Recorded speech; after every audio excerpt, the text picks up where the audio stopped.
People think the worst moment of your life arrives with sirens and screaming. Mine arrived with rain. Cold rain soaking through my white scrubs while blood dripped between my fingers onto a Manhattan sidewalk at 2:13 in the morning. I remember staring at my hand in disbelief more than pain, like my brain refused to understand what had happened. One second, I was leaving St. Vincent Medical Center after a 14-hour shift. The next, I was running through an alley behind West 48th Street, while someone shouted behind me, and a sharp burning sensation tore across my side. The city blurred around me after that. Taxi lights smeared into red and gold streaks across wet pavement. My sneakers splashed through puddles deep enough to soak my socks. Every breath scraped my lungs raw. I kept telling myself not to stop. Don't stop. Don't fall. Because every woman in New York learns early that the moment you fall alone at night, the city swallows you whole. The wind cut through my thin jacket as thunder rolled above the skyline. Somewhere nearby, music pulsed from a nightclub. People laughed under glowing awnings while I stumbled half-blind through the rain with one hand pressed against my side. Nobody noticed me. Or maybe they chose not to. That's New York too. Then headlights flooded the street. A line of black SUVs turned the corner so smoothly they looked rehearsed. Expensive. Silent. Wrong for this neighborhood. The first SUV stopped inches from me. I tried to step back, but my knees finally gave out. I hit the hood hard enough to dent it before sliding down toward the pavement. The passenger doors opened instantly. Men in dark suits stepped out first. Broad shoulders. Earpieces. Controlled movements. Not panic. Not confusion. Precision. One of them reached toward me, but another voice cut through the rain before he could touch me. Move. Low. Calm. Dangerous enough to freeze everyone instantly. Then I saw him. He stepped out of the center SUV wearing a black wool coat over a charcoal suit that probably cost more than my monthly rent. Rain beaded across his dark hair without ruining it. Tall. Maybe 6'3". Sharp cheekbones. Pale skin. Eyes so cold they barely looked human beneath the city lights. Damian Moretti. Even exhausted and dizzy, I recognized him immediately. Everybody in New York knew that name. Some people whispered it like a prayer. Others like a warning. He looked at me once, and the entire street seemed to go silent around us. His gaze dropped to the blood staining my scrubs. Something changed in his expression then. Not fear. Not shock. Fury. The kind that settles quietly before it destroys something. I tried to speak, but my voice barely came out. Please. My legs buckled completely. Before I could hit the pavement, he caught me. One arm wrapped around my back with terrifying strength, while the other pressed firmly over my wound. His coat smelled like rain, smoke, and expensive cologne. Warm despite the storm. Safe despite the man holding me. Stay awake. His voice was rougher now. Closer. I realized then that Damian Moretti was staring at me like I mattered.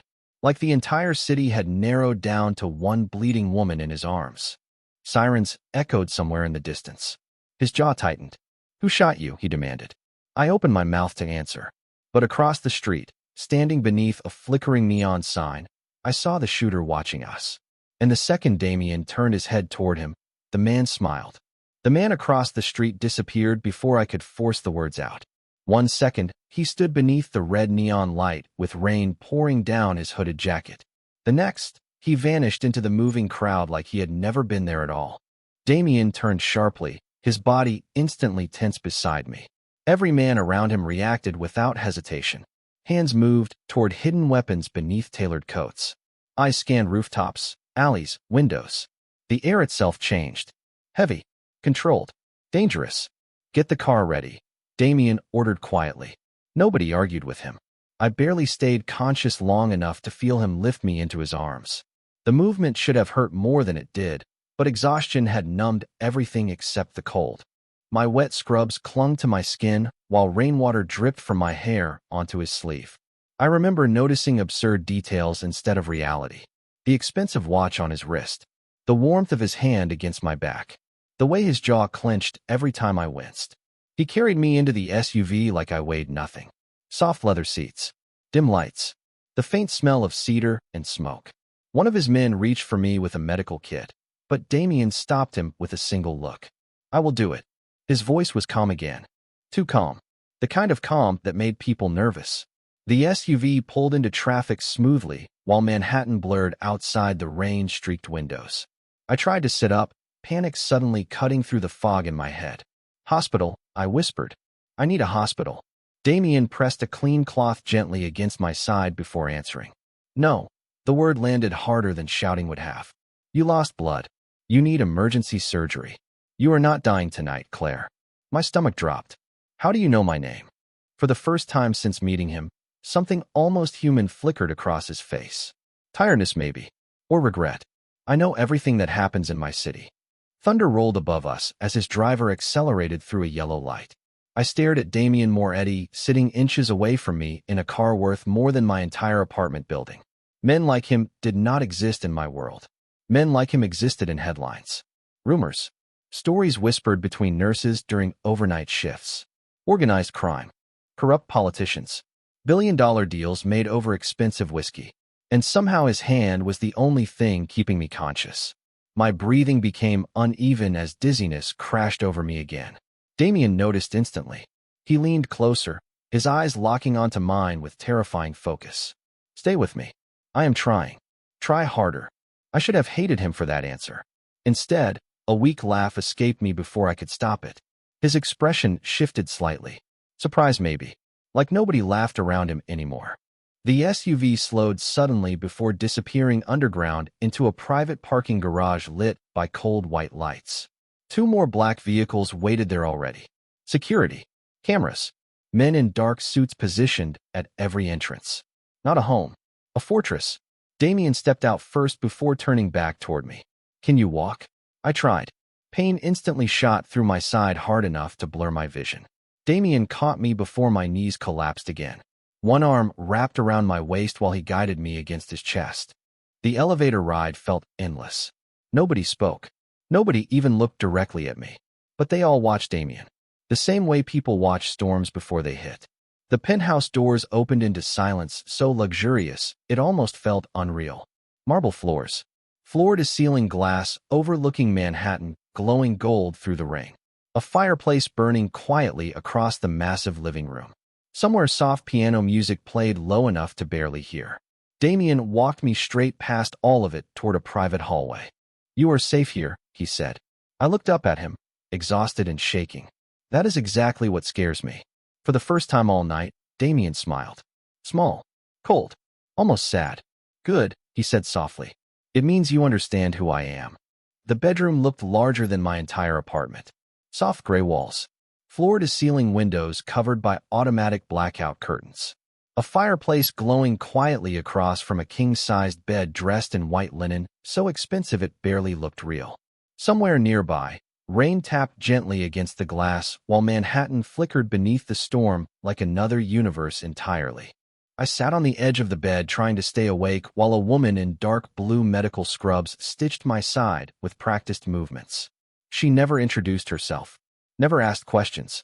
The silence in the room felt rehearsed. Like everyone inside Damien Moretti's world had learned long ago not to speak unless spoken to. You are lucky, she said finally while securing the bandage.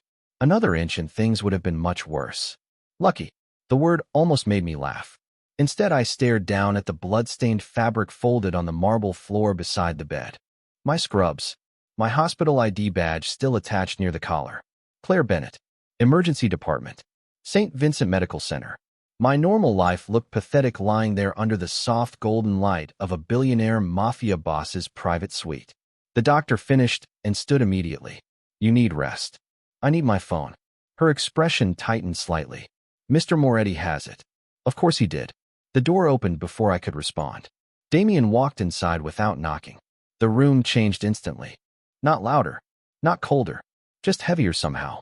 Like the air itself reacted to him. He had removed his coat now, leaving only a black dress shirt rolled slightly at the sleeves. Rain still dampened the edges of his dark hair. The woman beside me lowered her eyes immediately before leaving the room without another word. Damien waited until the door shut behind her before speaking. How bad is it? I asked quietly. You lost blood. You need rest. That is not what I asked. His gaze settled on me carefully. Measuring. You will recover. I should have felt relieved. Instead, irritation flared through the exhaustion. You took my phone. Yes. You brought me here without permission. Yes. You do realize kidnapping is illegal? Something almost amused flickered across his face. That depends who is doing the kidnapping. I stared at him in disbelief. He crossed the room slowly before placing my phone on the nightstand beside the bed. Cracked screen. Dead battery. You may call your hospital tomorrow, he said. Tomorrow. Tonight you stay here. You cannot decide that for me. Actually, he said calmly, I can. Anger pushed me upright too quickly. Pain instantly tore through my side hard enough to steal my breath. Damien moved before I could stop him. One hand steadied my shoulder while the other caught my wrist carefully. Warm fingers. Controlled strength. Easy. Do not touch me. He released me immediately. That somehow unsettled me more. Most powerful men pushed harder when challenged.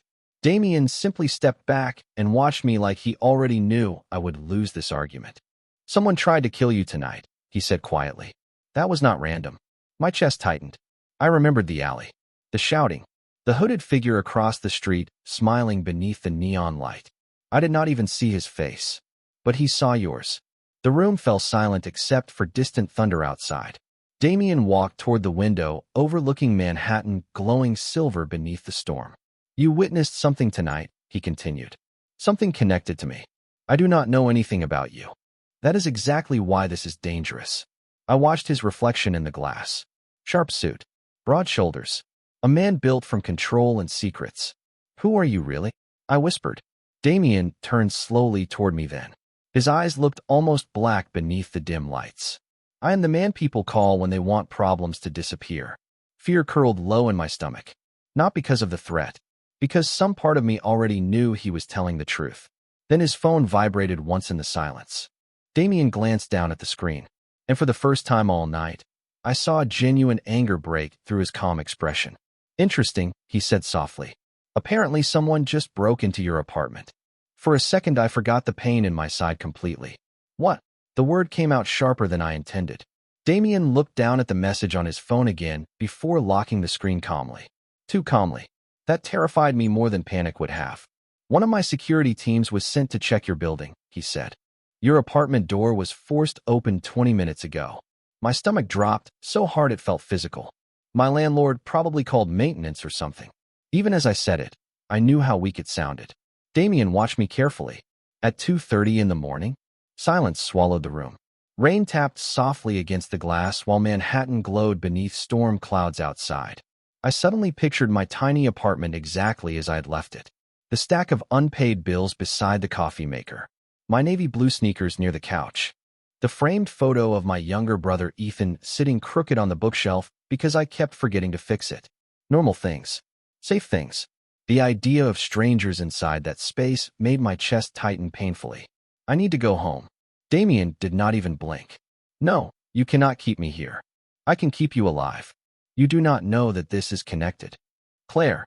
His voice lowered slightly. Men do not break into the apartment of an emergency room nurse at 2 in the morning by coincidence. I hated that he was right. That was the worst part. I looked away first, pressing trembling fingers against the edge of the blanket wrapped around me. The adrenaline was fading now, leaving exhaustion behind like wet concrete settling inside my bones. Damien crossed the room slowly and poured a glass of water from a crystal bottle sitting near the fireplace.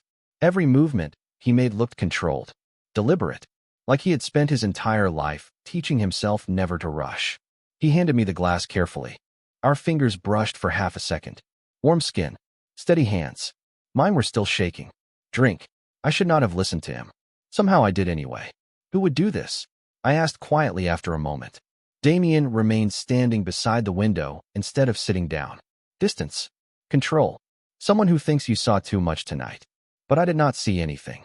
Your problem is that they cannot risk believing that. I closed my eyes briefly. Images flashed through my head in broken pieces. Rain. Running footsteps. A black sedan parked near the alley entrance. Men arguing in low voices. Then the sound that made everyone scatter. My breathing slowed suddenly. Something pulled at the edge of my memory. Wait. Damien looked at me instantly. What? The alley. I frowned, forcing myself to focus through exhaustion. There were two men arguing before everything happened. Did you recognize them? No. But I hesitated. One of them said your name. The room went completely still. Damien did not move, did not speak, but something dark shifted behind his eyes. What exactly did he say? I swallowed hard. I only heard part of it. My voice dropped lower. He said you were becoming careless. Damien stared at me for several long seconds. The silence stretched so tightly it felt dangerous. Then he turned away toward the rain-soaked skyline again. Interesting, he murmured softly. That narrows the list considerably. Fear crept colder through me now. Not because of whoever shot me. Because Damien sounded like a man solving a problem instead of mourning one. Who are these people? I whispered. People who forget loyalty has consequences. His tone remained calm, but his reflection in the glass looked carved from ice. Somewhere beyond the penthouse walls, thunder rolled over Manhattan again.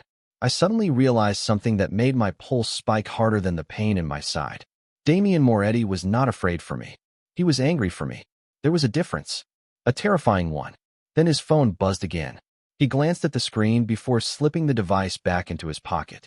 Get some sleep, he said quietly. Tomorrow will be difficult. I stared at him across the dimly lit room. And if I refuse to stay here? Damien finally looked directly at me again. His expression softened just enough to become dangerous in an entirely different way. Claire, he said gently, the men looking for you are not the thing you should be worried about tonight. I did not sleep. I tried. The bed was softer than anything I had ever touched in my life. The temperature perfectly warm beneath expensive blankets that smelled faintly of cedar and clean linen. But every time I closed my eyes, I saw the man beneath the neon sign, smiling at me through the rain. By 5 in the morning, Manhattan had turned silver outside the penthouse windows. The storm finally faded into a light drizzle, coating the city in fog and pale light. I sat curled near the fireplace, wearing an oversized gray sweater someone had left folded on the chair beside the bed. Probably one of Damien's staff. Maybe even his. The thought unsettled me more than it should have. My side still ached every time I breathed too deeply. Somewhere down the hallway, quiet footsteps moved behind closed doors. Security. Always security. This place never truly slept. I wrapped both hands around a mug of untouched tea while staring out at the skyline. My entire life had changed in less than 12 hours. Yesterday, I was in an exhausted emergency room, nurse worrying about student loans and double shifts. Now I was hiding inside a Mafia Boss's penthouse while strangers searched my apartment in the middle of the night. The sound of a door opening behind me made my shoulders tense instantly.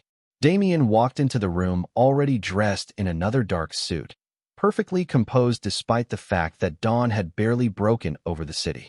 I hated how unfairly calm he looked, like chaos simply adjusted itself around him. His eyes moved toward the untouched tea in my hands before settling on my face. You did not sleep. Neither did you. Something unreadable flickered across his expression. He walked toward the kitchen area and poured coffee into a black ceramic cup without asking if I wanted any. The smell alone made my exhausted body ache. Fresh coffee, warm bread, butter. Somewhere nearby breakfast was being prepared by people I had never seen. Normal luxury. Terrifying luxury. Damien leaned one hand against the marble counter while studying me over the rim of his cup. Your hospital called twice. My heart jumped. What did you tell them? That you were safe. You answered my phone? Yes. I stared at him in disbelief. You cannot just take over someone's life because you think you are protecting them. I am not protecting you because I think so. His voice remained calm. I am protecting you because someone already tried to kill you once. Silence settled between us again. Heavy. Exhausting. I looked down at the steam curling from my untouched tea. I have a younger brother, I said quietly. Ethan. He is in Boston for graduate school. Damien listened without interrupting.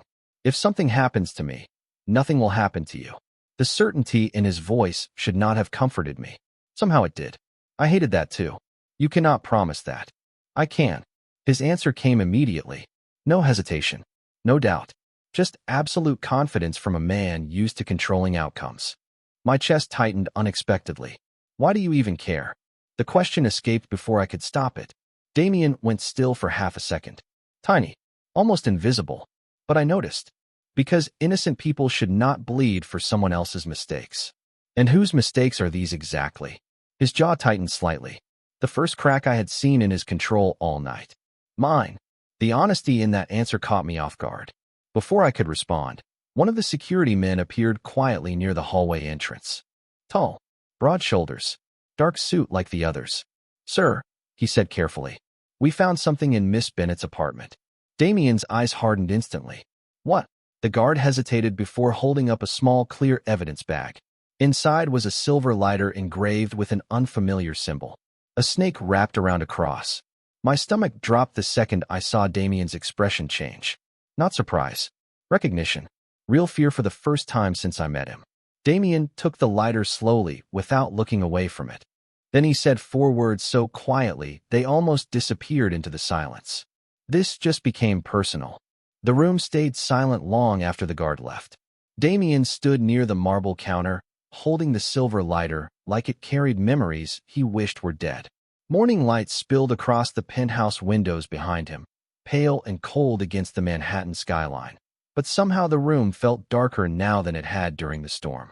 I watched his face carefully for the first time since meeting him. Really watched. Not the expensive suit or the calm voice or the terrifying reputation attached to his name. The man underneath it all.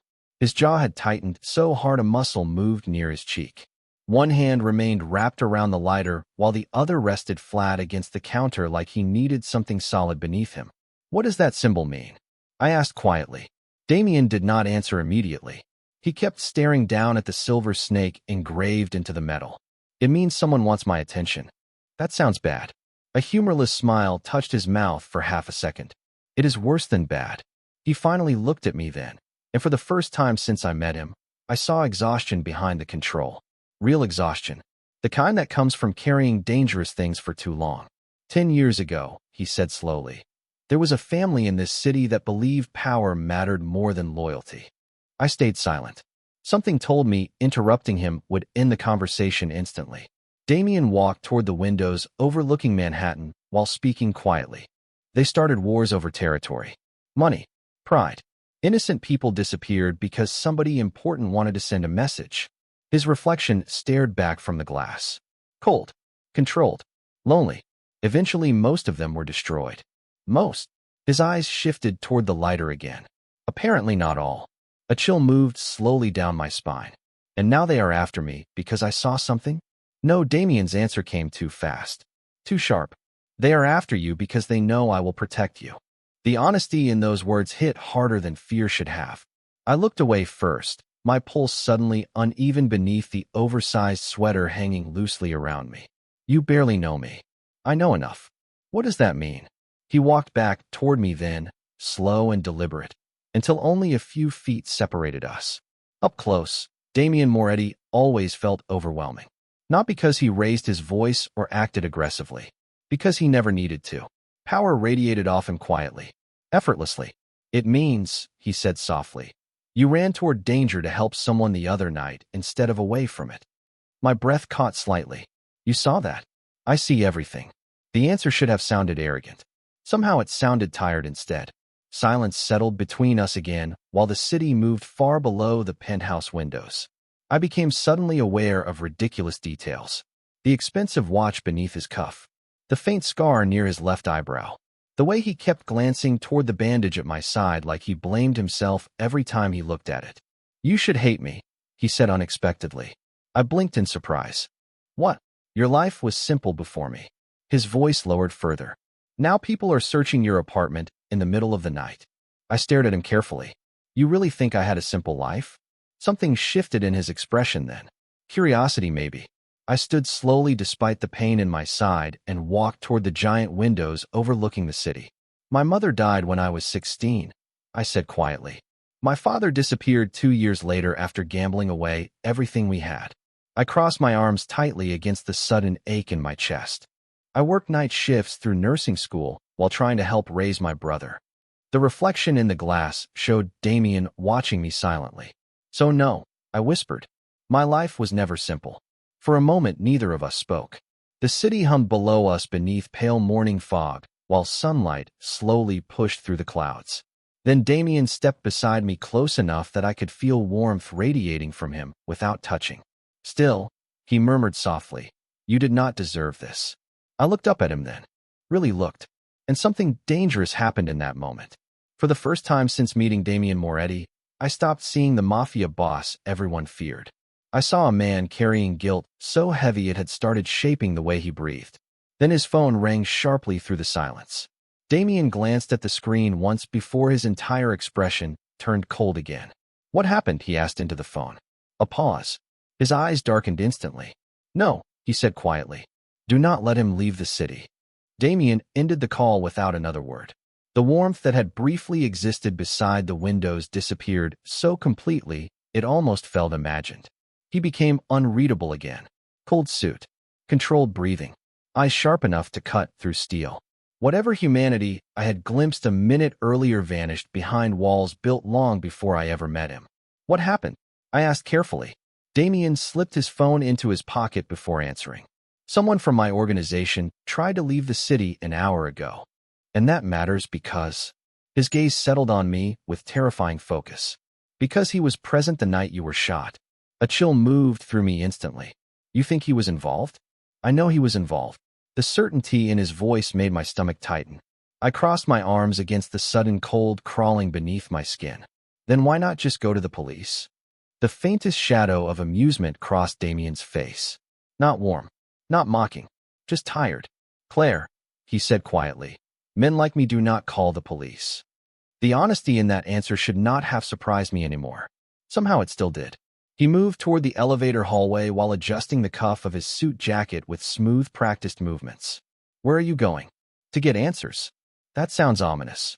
Damien paused near the doorway before looking back at me. "Stay inside today." "You keep saying that like I am under house arrest." "You are under protection." "That is not the same thing."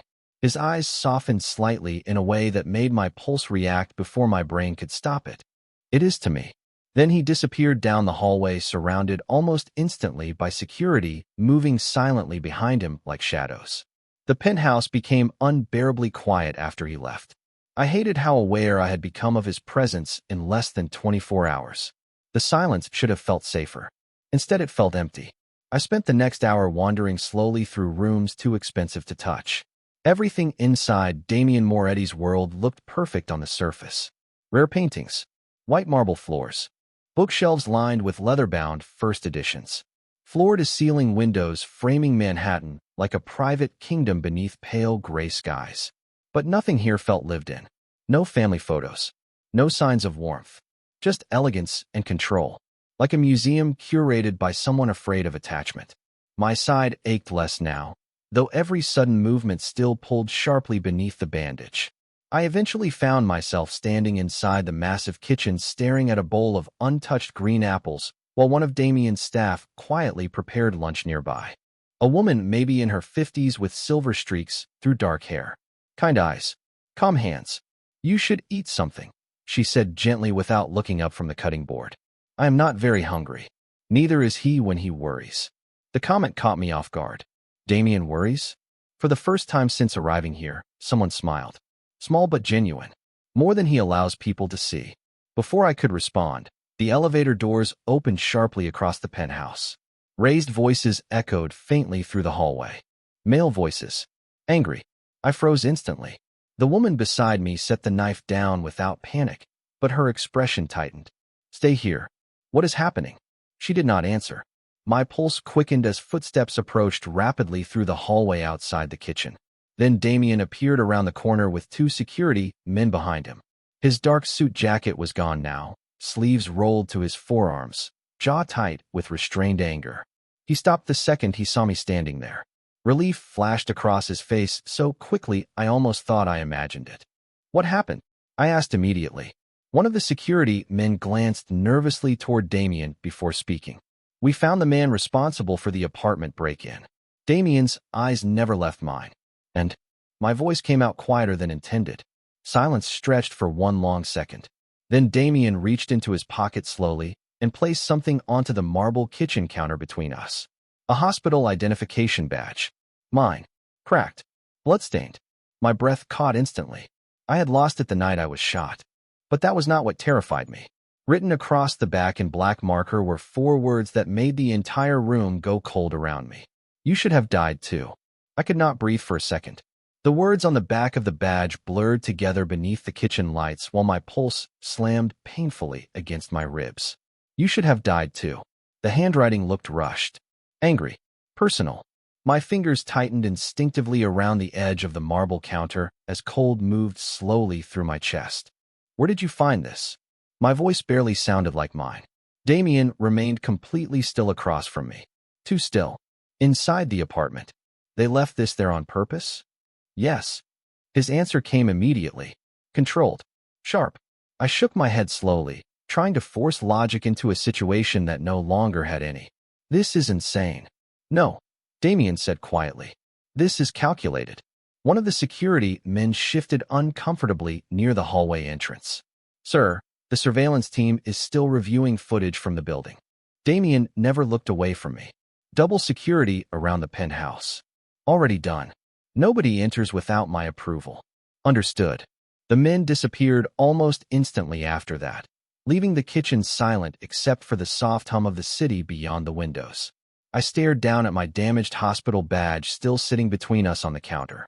My photograph looked back at me beneath the cracked plastic, smiling, exhausted from another overnight shift, completely unaware my life was about to collapse. Claire. Damien's voice softened slightly. I looked up at him. They are trying to scare you. It is working. Something flickered behind his eyes then. Anger maybe. Or guilt. I will handle this. I laughed once under my breath before I could stop myself. Not because anything felt funny. Because I was exhausted enough to crack apart. That is what scares me. Damien stepped closer slowly, careful enough not to overwhelm me this time. You think I am the dangerous one, aren't you? The question hung heavily between us. He could have lied, could have softened himself. Instead, he answered honestly again. Yes. My chest tightened unexpectedly. Then why do I feel safer when you are here? Silence. Real silence this time. Damien stared at me like he had not expected that question either. The city reflected across the kitchen windows behind him, while pale afternoon light painted silver across the marble floors. Because, he said quietly after a long moment, nobody touches what belongs to me. The word should have angered me instantly. Instead, heat rushed unexpectedly into my face before I could stop it. I am not one of your possessions. Damien's expression changed slightly. Softer. More dangerous. I know. The answer came almost gently. That somehow affected me more than if he had argued. Before I could respond, dizziness hit me suddenly. Sharp and immediate. My injured side throbbed hard enough to blur the room for a second.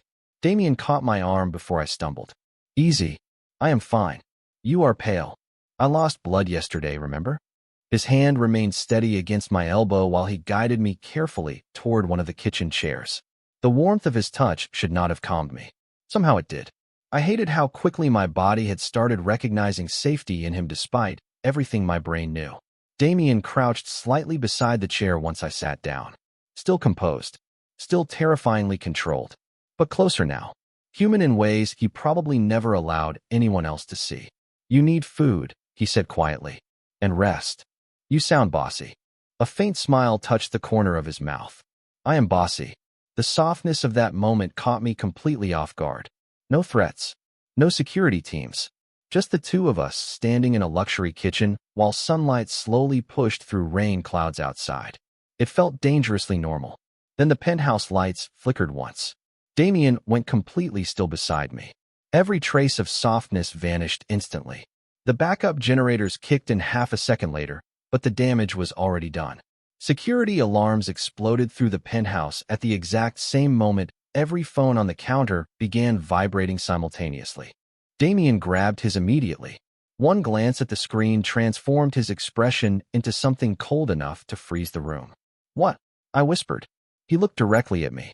The security cameras just went dark. Before I could react, the sound of shattering glass echoed somewhere deep inside the penthouse. Everything happened at once after the glass shattered. Security alarms screamed through the penthouse, while footsteps thundered somewhere beyond the hallway walls. My heart slammed painfully against my ribs as Damien moved instantly in front of me without hesitation. 1 second he stood beside the chair. The next, his body blocked mine completely. Protective instinct. Automatic.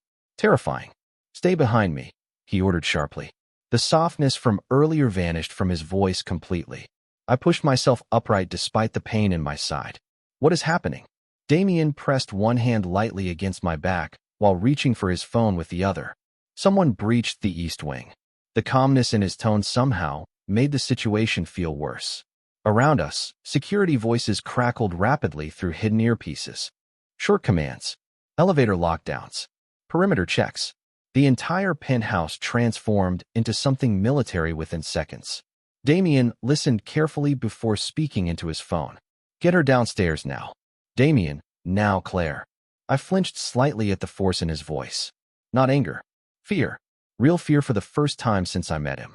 Two security men appeared almost immediately at the kitchen entrance. One of them motioned urgently toward the hallway. Safe room is ready. Safe room. The words barely registered before another crash echoed somewhere deeper inside the penthouse, followed by raised shouting. My pulse spiked violently. No, Damien's eyes snapped toward me. What? I am not hiding in some bunker while people are trying to kill you because of me. The entire room went silent for one dangerous second. Damien stared at me like he could not believe what he had just heard. Then something sharp and almost furious crossed his face. He stepped closer until barely inches separated us. Listen to me carefully, he said quietly. Too quietly. Nothing in this city matters more to me right now than getting you somewhere safe. My breath caught unexpectedly. Why? The question escaped before I could stop it. Damien froze. Not physically. Something deeper than that. The security alarms still screamed around us. Men still shouted through radios somewhere nearby. But suddenly all I could hear was my own heartbeat, while Damien Moretti looked at me like the answer terrified him too. Because, he said softly, the idea of losing you makes me dangerous. The words hit harder than any scream could have. Before I could respond, one of the guards stepped forward urgently. Sir, they are moving toward the north corridor. Damien's expression hardened instantly again. Walls back up. Emotions buried. He looked toward the hallway once before turning back to me. Go with them. Damien, please. The words stunned me into silence. A man like him probably never begged anyone for anything. But I heard it clearly. Beneath the control. Beneath the power. Fear. Real fear. My chest tightened painfully as he touched my cheek for the first time. Barely there. Warm fingers against cold skin.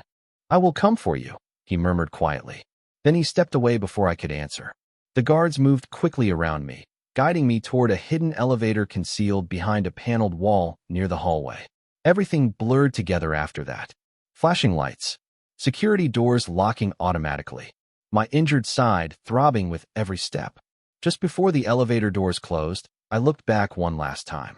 Damien stood alone in the center of the penthouse wearing a dark suit beneath flashing red security lights, while the entire city stormed around him. Calm. Unmoving. Like a king preparing for war. The elevator descended rapidly beneath the building while my pulse refused to slow down. One of the guards spoke urgently into his earpiece beside me. Repeat that. Silence. Then his face changed instantly. Cold dread settled across his expression. What? I whispered. He looked at me carefully before answering. Miss Bennett. The elevator suddenly stopped so hard the lights flickered overhead. Every alarm cut out at once. Silence swallowed the small space completely. Then a new voice crackled slowly through the elevator speakers above us. Male. Calm. Familiar. Claire, the voice said softly. Did you really think Damien Moretti could protect you from me forever?